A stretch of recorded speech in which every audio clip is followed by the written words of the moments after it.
Reuters reporting exclusively that T-Mobile and Sprint expect their merger to get U.S. national security approval as early as next week, after a promise from their parent companies to consider curbing the use of equipment from China's Huawei technologies. The news follows the arrest of Huawei's chief financial officer in Canada, which has sparked an international crisis. The unlawful detention of 2 Canadian citizens is unacceptable And has put even more strain on relations between the U.S. and China.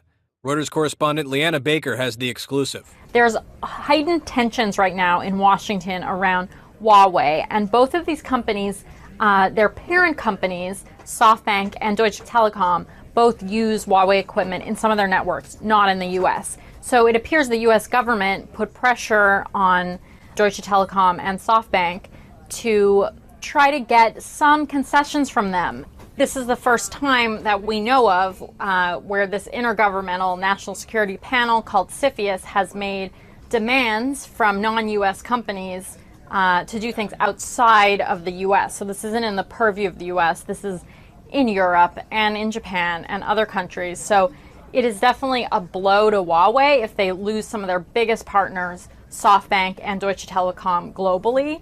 And if the U.S. and China are really fighting over who will control the 5G network, this would be a win for the partners of the U.S. in the 5G race. Getting U.S. national security approval is a major step toward closing T-Mobile's $26 billion bid to buy Sprint. Shares of both companies finished down on Friday.